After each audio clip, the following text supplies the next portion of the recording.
Hello बच्चों, सभी को जय मां सरस्वती। तो यूपी सीनेट की जो फर्स्ट राउंड की काउंसलिंग है आपकी समाप्त हो चुकी है और सारे बच्चों को कॉलेज भी मिल चुका है जिन्होंने फर्स्ट राउंड में काउंसलिंग कराई थी। और सारे बच्चों को जाकर कॉलेज पर रिपोर्टिंग भी करना है। और एक वीडियो आया होगा आपके पास, या फिर आप यही नीचे जाकर के देखेंगे, नहीं तो आपको डिस्क्रिप्शन में लिंक मिल जाएगा कि अगर आपको मनपसंद कॉलेज नहीं मिला तो क्या करें, कैसे आप सेकेंड राउंड 2 की काउंसलिंग में भाग लें। तो अगर आप फर्स्ट राउंड की काउंसलिंग में कॉलेज अलॉटमेंट के समय ऑप्शन फ्लोटिंग करते हैं तब जाकर आपको राउंड 2 काउंसलिंग में भाग लेना है। और ऐसी गलती नहीं करनी कि कॉलेज पर जाके रिपोर्ट नहीं करना है। कॉलेज पर रिपोर्टिंग करना है, 40,000 पेमेंट है उसे पे करना है और उसके बाद अपना कॉपी मतलब फोटो कॉपी सारे डॉक्यूमेंट्स की आपको लगानी है, सीट अलॉटमेंट लेटर लगाना है, सब सारी प्रक्रिया आपको वहां पर जाके कंप्लीट करनी है। मतलब एक तरीके से आपको एडमिशन ले लेना है। फिर आप फ्लोटिंग के ऑप्शन पर अगर हैं तो आप राउंड 2 की काउंसलिंग में भाग ले सकते हैं। तो सारी प्रक्रिया को उस वीडियो से आप समझ लीजिएगा। वीडियो आपको डिस्क्रिप्शन लिंक में मिल जाएगा, नहीं तो आप इस अल्फा सीयूटी पे जाके इसके नीचे आप वीडियो में देखेंगे तो आपको वीडियो मिल जाएगा। ठीक, अब हम बात करते हैं अभी की राउंड 2 के काउंसलिंग की पूरी डिटेल में कि कट ऑफ क्या होने वाली है, कितनी सीट खाली है और कैसे आपको यहाँ पर एडमिशन लेना है और क्या क्या जरूरी बातें हैं। कॉलेज फिलिंग के समय आपको क्या क्या, चॉइस फिलिंग के समय जरूरी बातें हैं ध्यान में रखना है। ये सारी प्रक्रिया हम आज के इस वीडियो में समझने वाले हैं। पहले अगर हम बात करें कि राउंड 2 की जो काउंसलिंग है ये आपकी शुरू हो जा रही है 23 जून को सोमवार को और खत्म होगी ये 30 जून अगले सोमवार को। यानी सोमवार से सोमवार तक का आपका समय है ऑनलाइन चॉइस फिलिंग करने के लिए। और उसके बाद 3 जुलाई को आपको अलॉटमेंट लेटर मिल जाएगा, सीट अलॉट हो जाएगी आपकी, आप वहां वेबसाइट पर आपको दिखने लगेगा। और 4 जुलाई से 9 जुलाई के बीच में आपको जा करके अपने कॉलेज में रिपोर्टिंग करना है। ठीक है, शाम 6 बजे तक ये पूरी प्रोसेस है। इसको आप राउंड 2 की काउंसलिंग में आपको हिस्सा लेना है तो इस प्रोसेस को ध्यान में रखिएगा। अब हम आगे बात करते हैं कि राउंड 2 में सीट कितनी है, गवर्नमेंट कॉलेज में और प्राइवेट कॉलेज में दोनों में सीट कितनी है। तो पहले जो कॉलेज फिल होते हैं वो आपको पता है गवर्नमेंट कॉलेज फिल हो जाते हैं, मतलब गवर्नमेंट कॉलेज में बच्चे एडमिशन पहले ले लेते हैं। और दूसरी बात है कि जो टॉप गवर्नमेंट कॉलेज होंगे उन्हीं में बच्चे एडमिशन ज़्यादा के ज़्यादा लेते हैं, जो पुराने गवर्नमेंट कॉलेज हैं या जो टॉप रैंक के हैं। ठीक है, तो भी आपको ऐसा नहीं है कि गवर्नमेंट कॉलेज में सेकेंड राउंड में एडमिशन नहीं मिलेगा। इनफैक्ट मॉपअप राउंड में भी गवर्नमेंट कॉलेजेस में एडमिशन मिल जाते हैं। इसमें अभी भी लगभग 30% की सीट आपको खाली मिलेगी। यानी लगभग आप देखें तो 300 से 500 सीट आपको यहाँ पर खाली मिलेगी। एग्जैक्ट डेटा ये नहीं है, हो सकता है 250 सीट भी हो सकता है 500 हो सकता है 550 भी हो सकता है 350 भी हो सकता है 400 सीट भी हो। ठीक है, कुछ भी सीट हो सकती है, लेकिन इन्हीं के डाटा के बीच में आपको सीट खाली मिलेगी। लगभग आपको सभी कॉलेज में आपको लगभग कितनी सीट खाली मिल सकती है, तो किसी में 10, किसी में 15, किसी में 8, किसी में 12, ऐसे आपको खाली सीटें मिलेंगी। या जो बहुत टॉप रैंक है उनमें 2-3 सीटें हो सकता है, किसी में 2-3 भी हो। ठीक है, ऐसे ही सीट आपको खाली मिलेगी गवर्नमेंट कॉलेज में। अब बात करें अगर हम प्राइवेट कॉलेज की, तो प्राइवेट कॉलेज आपको पता है अभी राउंड 2 फर्स्ट की काउंसलिंग हुई है तो अभी प्राइवेट कॉलेज में सीटें ज़्यादा खाली हैं। लगभग 50 से 60% जो सीटें हैं वो प्राइवेट कॉलेजों में आपको खाली मिलने वाली हैं। तो प्राइवेट कॉलेज में राउंड 2 में आप सेफ हैं। ठीक है, राउंड 2 में आपको प्राइवेट कॉलेज में तो एडमिशन मिलना ही मिलना है। अगर फीस की व्यवस्था है और आपको लेना है तो आप ले सकते हैं। ठीक है, तो 50 से 60% सीट जो है ये प्राइवेट कॉलेज में अभी भी खाली होंगी। और जब ये फर्स्ट राउंड पूरी तरह से कंप्लीट हो जाएगा तब भी, क्योंकि राउंड 2 में बहुत सारे बच्चे जो राउंड 2 में हिस्सा लेंगे तो फर्स्ट राउंड की जो कॉलेज है उनको छोड़कर हिस्सा लेंगे। ठीक है, तो इसलिए बहुत सारी सीट वहां पर खाली भी होगी और कुछ इसमें नए बच्चे भी आएंगे हिस्सा लेने के लिए। तो वहां की जो सीट खाली होगी तो पहला काम तो आपको यही करना है कि जब तक पूरा डेटा नहीं आ जाता है तब तक अपनी चॉइस फिलिंग नहीं करनी है। डेटा को ध्यान में रखते हुए चॉइस फिलिंग करनी है। यानी जब कॉलेज आपको शो होता है उसकी फीस और उसमें कितनी सीट खाली है राउंड 2 के लिए, ये सब आपको दिखने लगे तब आप जाकर अपनी चॉइस फिलिंग करिएगा। ये तो रही राउंड 2 के गवर्नमेंट कॉलेज और प्राइवेट कॉलेज की सीट की बात। दूसरा बात है हमारे लिए किसकी, राउंड 2 की कट ऑफ क्या होने वाली है। राउंड 2 की कट ऑफ से पहले तो हमें ये पता होना चाहिए कि राउंड फर्स्ट की कट ऑफ क्या रही है, कैसे एडमिशन मिला है। राउंड फर्स्ट की कट ऑफ में अगर हम अनरिजर्व्ड कैटेगरी में देखें तो लगभग 100 नंबर के आसपास, लास्टली 100 नंबर जिनका था उन्होंने एडमिशन ले लिया है, राउंड फर्स्ट की काउंसलिंग में हिस्सा लिया है। और ऐसा नहीं है कि एग्जैक्ट नंबर 100 ही है, हो सकता है 99 नंबर जिसका था उसे भी मिल गया हो, राउंड फर्स्ट की काउंसलिंग में वो भी गया हो। ठीक है, ओबीसी जो है वो 99 नंबर के आसपास ये डाटा लगभग है। ठीक है, हो सकता है किसी का 98 भी रहा हो, वो आ गया हो ओबीसी में। ईडब्ल्यूएस जो है उसका डाटा है 96, लगभग 96 नंबर जिन बच्चों का था उन्होंने राउंड फर्स्ट की काउंसलिंग में भाग लिया। एससी का 92 नंबर, एसटी का 83 नंबर, एनसीसी और पीएच यानी जो फिजिकल डिसेबिलिटी वाले हैं उनका लगभग 70 नंबर था। अब अगर हम बात करें राउंड 2 की काउंसलिंग का तो इसमें बहुत ज़्यादा नंबर डिफरेंस आपको देखने के लिए नहीं मिलने वाला है। लगभग 2 नंबर, किसी कैटेगरी में 3 नंबर, किसी में मैक्सिमम 4 नंबर, क्योंकि जब लास्ट आता है नंबर या जब कट ऑफ नीचे जाने लगती है तो इस पर बच्चों की संख्या भी ज़्यादा रहती है। लगभग एक एक नंबर पर हजार बच्चे आपको देखने के लिए मिल जाएंगे। तो इसलिए अब 1000 बच्चों को यहाँ पर एडमिशन देना है तो नंबर सबका कैसा होगा, एक जैसा होगा, तो बहुत ज़्यादा डिफरेंस नंबर में नहीं आता है। लगभग आप कह सकते हैं 96 नंबर, 97 नंबर के आसपास अगर इनका है। ठीक है, 97 नंबर, 96 नंबर अगर अनरिजर्व कैटेगरी का है तो सेकेंड राउंड की काउंसलिंग के लिए हो सकता है 95 नंबर भी हो। तो ऐसा कोई कसम नहीं है कि 96 ही नंबर होगा, हो सकता है कभी कभी 95 नंबर का, क्योंकि ये टेंटेटिव डेटा है, ऐसा नहीं है कि एग्जैक्ट डेटा है। ठीक, अब अगर हम ओबीसी की बात करें तो लगभग इनसे 2-3 नंबर कम, तो 99, 98 अगर ये रहे होंगे तो ये 95, 96 ऐसे ये जा रहे होंगे, 95, 94 ऐसे नंबर ये जा रहे होंगे। 96 नंबर है इनका, ये भी यही जा रहे होंगे, 94, 93, 95। ठीक है, ये भी यही जा रहे होंगे। एससी जो है ये 90 के आसपास में होंगे। ठीक है, हो सकता है 89 नंबर वाले को भी मिल जाए। ठीक है, ऐसी नहीं है कि 90 से ही मिल जाएगा। ठीक है, तो हो सकता है 89, 90, ठीक, कोई लास्ट कट ऑफ होगी। और 83 है तो इनका 80 के आसपास होगा। जो फिजिकल डिसेबिलिटी वाले हैं इनका लगभग 60 नंबर पे, कभी कभी 55 नंबर पे, ठीक है, 50 नंबर पे एडमिशन हो जाता है। ठीक, तो ये है राउंड 2 का। मतलब बहुत ज़्यादा चेंज आपको देखने के लिए नहीं मिलेगा, क्योंकि बच्चों की संख्या जो लास्ट स्टेज पे है वो ज़्यादा हो जाती है।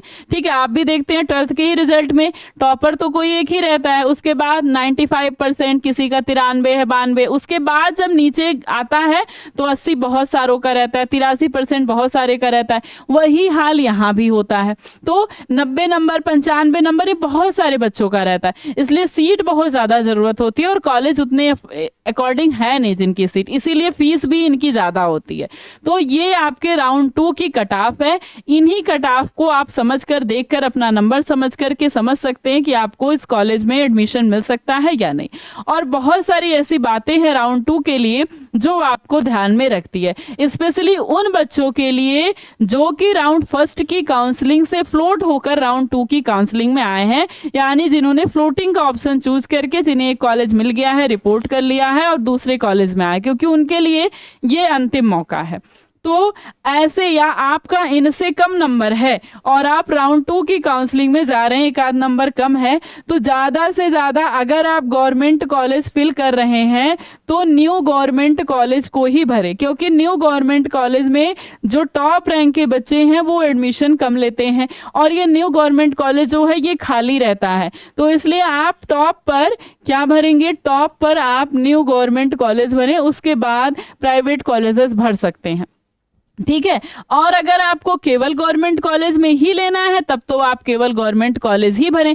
तो राउंड 2 की काउंसलिंग में ये बात बिल्कुल ध्यान रखनी है कि जो आपको कॉलेज लेना है वही कॉलेज भरने को आप तो 200 कॉलेज भर देंगे, 250 कॉलेज भर देंगे पूरे, लेकिन वही कॉलेज भरिए जिसमें आपको एडमिशन लेना है, क्योंकि फिर उलूल जुलूल उल्टा सीधा कॉलेज मिल गया तो फिर डिक्लाइन ही करेंगे, फिर आपकी ये वाली सीट भी चली जाएगी, फर्स्ट राउंड वाली भी। उस वीडियो को देख के अच्छे से समझ लीजिएगा कि क्या प्रोसेस है।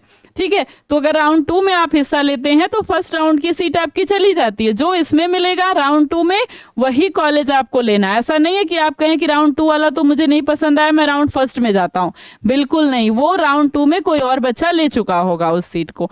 तो एकदम जो कॉलेज आपको मिल गया है वो तो मिल गया, लेकिन जो मिलने वाला उसको बहुत ध्यान से आपको फिल करना है। ऐसे से कॉलेज यही भरने, भले 2-4 ही भरिए, लेकिन ऐसे ही कॉलेज भरने जिनमें एडमिशन हो तो आप आसानी से वहां पर एडमिशन ले सकते हैं। नहीं तो फिर आपके पास एक ही ऑप्शन रह जाएगा डिक्लाइन करने का, 1 साल इंतजार करने का। अब हम देखते हैं राउंड 2 की काउंसलिंग के लिए कुछ बहुत जरूरी बातें। कौन कौन सी जरूरी बातें हैं राउंड 2 की काउंसलिंग में जो हमें ध्यान रखनी है। पहली तो फीस देखकर ही कॉलेज को भरना है, क्योंकि राउंड 2 की काउंसलिंग में आपको बहुत सारे प्राइवेट कॉलेजेस मिलेंगे और आप डिक्लाइन भी नहीं कर सकते हैं अगर आपको कहीं ना कहीं एडमिशन लेना है तो। और फर्स्ट राउंड से आप आए हैं तो मॉप अप राउंड में हिस्सा भी नहीं आप ले सकते हैं। तो इसलिए फीस को अच्छे से देखकर ही भरिए, क्योंकि प्राइवेट कॉलेजेस में लगभग सभी कॉलेज सिमिलर रहते हैं, उनकी फीस ज़्यादा ऊपर नीचे रहती है। तो जो कॉलेज में आप एडमिशन लेना चाहते हैं एग्जैक्ट उसी कॉलेज को आप भरिएगा। दूसरी बात इनके लिए ये है कि आपको सिटी को ध्यान में रख के कॉलेज भरना है। अपने आसपास की सिटी या अपनी ही सिटी में आप कॉलेजेस भरिए अगर आप प्राइवेट कॉलेज में एडमिशन लेना चाहते हैं तो, क्योंकि कॉलेज के साथ यहाँ रहने का भी खर्चा ज़्यादा आ जाएगा। इसलिए प्राइवेट कॉलेज तो प्राइवेट हो गया, तो अपने सिटी में ही अगर आप कॉलेज भरे तो बेहतर ऑप्शन है आपके लिए। या जहाँ आप रहकर कॉलेज को पढ़ना चाहते हैं, जहाँ पर रहकर आप नर्सिंग करना चाहते हैं, वहीं का कॉलेज भरिए। तो सिटी को ध्यान में देख करके पूरे कॉलेज को डाटा निकाल लीजिए जो आपकी सिटी के कॉलेज हैं, या फिर आप गूगल पे सर्च भी कर लेंगे मैप पे कि इस सिटी के कौन कौन से कॉलेज हैं, नर्सिंग के सारे कॉलेजेस आ जाएंगे। फिर उन कॉलेजेस को देखिए और उनकी फीस स्ट्रक्चर देखिए, क्या फैसिलिटी है देखिए, सब कुछ देखते हुए फिर उस कॉलेज को आप फिल करिए। तो उसके अकॉर्डिंग अपना एक स्ट्रक्चर तैयार करिए कि पहले नंबर पे मुझे क्या भरना है, दूसरे पे क्या भरना है, तीसरे पे क्या भरना है, और इस हिसाब से भरिए। गवर्नमेंट कॉलेज है तो कोई बात नहीं, लेकिन प्राइवेट है तो फीस और सिटी को ध्यान में रखकर भरना है। तीसरी बात, आईएनसी मान्यता प्राप्त कॉलेज को ध्यान में रखकर भरे। आईएनसी के वेबसाइट पर आपको आईएनसी के सारे कॉलेज यूपी के एक साथ मिल जाएंगे। सारे कॉलेज हर स्टेट के हैं नर्सिंग के, तो आपको यूपी के सारे कॉलेज एक साथ मिल जाएंगे। जो कॉलेज आपने सेलेक्ट किया है एक बार वहां जाके मैच कर लें और ऑप्शन में बीएससी जरूर देख लें। आईएनसी मान्यता प्राप्त कॉलेज पर भी वीडियो बनी है, आप उसे भी जाकर देख सकते हैं कैसे आपको आईएनसी मान्यता प्राप्त कॉलेज को देखना है। ठीक, और उन कॉलेज को ही आप भरिए। इसमें ये फायदा होता है कि आप विदेश में दूसरे देशों में जाकर नौकरी कर सकते हैं, लेकिन अगर आपका फंडा यही है कि दूसरे देश में जाकर नौकरी नहीं करना है तब आप आईएनसी मान्यता प्राप्त वाले बिना भी कॉलेज भर सकते हैं, लेकिन इसमें यही अपॉर्चुनिटी होती है, ज़्यादा फैसिलिटी होती है। ठीक, अब अगली बात अगर देखें तो पहले न्यू गवर्नमेंट कॉलेज को भरे। ये फंडा है क्योंकि यहाँ पर सीट खाली रहती है। तो अगर आपको गवर्नमेंट कॉलेज में ऐसा है कि प्राइवेट, सभी चाहते हैं कि प्राइवेट की अपेक्षा मुझे गवर्नमेंट में मिले, तो नए नए जो गवर्नमेंट कॉलेजेस हैं उनको आप देख करके भरिए, या जिन गवर्नमेंट कॉलेजों में सीट ज़्यादा खाली है उन्हीं गवर्नमेंट कॉलेजेस को भरिए। और उसके बाद लास्ट में जो प्राइवेट कॉलेज आपके शहर के आसपास जिनकी फीस आपके अकॉर्डिंग है, आईएनसी मान्यता प्राप्त है, उन प्राइवेट कॉलेजेस को भर दीजिए। लेकिन उतने ही कॉलेज भरिए जिनमें में आप वास्तव में एक्चुअली में आप एडमिशन लेना चाहते हैं, क्योंकि अगर एडमिशन मिल गया तो आपका पहला वाला भी आपका चला जाएगा और दूसरा मनपसंद नहीं मिला तो वो भी चला जाएगा, फिर आपके पास ऑप्शन नहीं रह जाएगा। तो बस दोबारा ही आपको यूपी गवर्नमेंट जो है ऑप्शन देती है एएमयू की वेबसाइट, तो इसलिए ऐसी गलती आपको नहीं करना है। यूपी सीनेट की वेबसाइट, तो आपको क्या करना है, अच्छे से देखकर परख कर ही अपने कॉलेजेस को भरना है। ठीक, तो ये सारे फंडे को आप ध्यान में रखिएगा। ऐसे अगर आप कॉलेजेस भरते हैं तो सही है। और जिन बच्चों का एम ही है कि उन्हें गवर्नमेंट कॉलेज में ही एडमिशन मिलना है, नहीं लेना है प्राइवेट में, मिला तो मिला, नहीं तो ठीक है, तो वो केवल अपने अकॉर्डिंग गवर्नमेंट कॉलेजेस को ही भरे। वो भी अगर उनका नंबर इस नंबर के अकॉर्डिंग है जो यहाँ पर आपको बताया गया है, तो इसके आसपास है, तो पहले प्राइवेट जो न्यू गवर्नमेंट कॉलेजेस हैं उनको जरूर भर दें, क्योंकि वहां पर ऑप्शन रहता है वो भी फर्स्ट प्रायोरिटी में, क्योंकि आपको आपकी प्रायोरिटी के अकॉर्डिंग ही मिलता है। तो फर्स्ट प्रायोरिटी में आप जैसे जैसे आप चाहते हैं वैसे वैसे भर दें, और जो प्राइवेट चाहते हैं वो लास्ट में प्राइवेट भी भर दें। ठीक है, तो इस अकॉर्डिंग से आप भर सकते हैं। और जिन बच्चों को है कि एडमिशन ले ही लेना है किसी ना किसी तरीके से, तो प्राइवेट कॉलेजेस भर दे, लेकिन अपनी सिटी को, पैसे को थोड़ा सा ध्यान में रखकर भरेंगे तो ज़्यादा सही रहेगा फिर। और फैसिलिटी को भी ध्यान में रखना है, ठीक है, फैसिलिटी को भी ध्यान में रखना है कि कॉलेज जो है वो अच्छी फैसिलिटी दे रहा है या फिर नहीं दे रहा है, ठीक है। तो ये तो रही आपकी बात, ठीक है। तो इस तरीके से आप कॉलेज भर सकते हैं। और जिनको है कि उन्हें केवल गवर्नमेंट कॉलेज ही लेना है, वो गवर्नमेंट कॉलेज अच्छे से भर दे, एडमिशन होगा तो होगा, नहीं होगा तो नहीं होगा। और अगर मौका है आपके पास तो 1 साल रुक कर अच्छे से आप तैयारी भी कर सकते हैं, कोई दिक्कत नहीं है। जितना अच्छे से आप तैयारी करेंगे, ये तो 2 महीने का खेल था, अगर आप 1 साल रहकर रुक कर तैयारी करते हैं तो बहुत अच्छी आप तैयारी करेंगे और आपका अच्छा नंबर आएगा। हो सकता है आपका एम्स BSc नर्सिंग में निकल जाए। और यही हाल यहाँ भी होता है, बच्चे सीट इसीलिए छोड़ते हैं क्योंकि किसी का एम्स BSc नर्सिंग का अभी आपकी गेट की आई है, गेट में एडमिशन लेने के लिए उसका रिजल्ट आया, तो बहुत सारे बच्चों का गेट में निकल जाएगा, तो वहां चले जाएंगे, तो इस वजह से सीट खाली होती है। तो लास्ट तक गवर्नमेंट कॉलेज आपको अवेलेबल दिखाई देते हैं, तो लास्ट तक अगर आपको मिलता है ऑप्शन तो आप गवर्नमेंट कॉलेज को चूज कर सकते हैं। और ये है यकीन बैच, इसकी फीस है पहले 100 बच्चों के लिए 899 रुपए, जो कि आपकी क्लास इसमें स्टार्ट होने वाली है। 2 दिन में आपकी क्लास इसमें स्टार्ट हो जाएगी। Live classes, recording classes, DPP रोज 20 क्वेश्चन की प्रैक्टिस क्लासेस, मॉक टेस्ट है इसमें, और डाउट में ग्रुप क्लासेस भी हैं। ये बैच आपको अल्फा इंस्टीट्यूट प्रो ऐप पे, नहीं तो ये नंबर आपको दिखाई दे रहा होगा, इस नंबर पे आप कॉल करके इस बैच को ले सकते हैं। अगर आपको BSc नर्सिंग की तैयारी करनी है तो केवल आपको गवर्नमेंट कॉलेज चाहिए था, एडमिशन नहीं मिला, तो आप इस बैच को आसानी से ले सकते हैं, क्योंकि 2 महीने में ही बहुत सारे बच्चों ने अच्छे रैंक लेकर के आए, अच्छे नंबर लेकर के आए। या आपका कोई छोटा भाई बहन है और नर्सिंग करना चाहता है तो आप इसे ये बैच दिला सकते हैं। या फिर अगर आप BCEC Bihar nursing, AIIMS Bihar करना चाहते, एम्स नर्सिंग करना चाहते, तो भी उसका भी बैच है और फीस ऐसी ही है, तो आप उस बैच को भी चाहे तो ले सकते हैं। तो अच्छे से आप तैयारी करके 1 साल में बहुत अच्छी जगह जा सकते हैं, एडमिशन ले सकते हैं। फालतू के कॉलेज में एडमिशन लेने की ज़रूरत नहीं है, इससे आपका 4 साल बर्बाद तो होगा ही, पूरा जीवन भी बर्बाद हो जाएगा। अच्छे कॉलेज में एडमिशन नहीं मिला, INC बिना मान्यता प्राप्त है, ऐसे फालतू के कॉलेज में आपने एडमिशन ले लिया तो फिर आपको ऐसी ही फालतू की जगह पे जॉब करनी पड़ेगी। तो इससे अच्छा है कि 1 साल रुक करके आप अच्छे से तैयारी करके एडमिशन लें, ठीक है।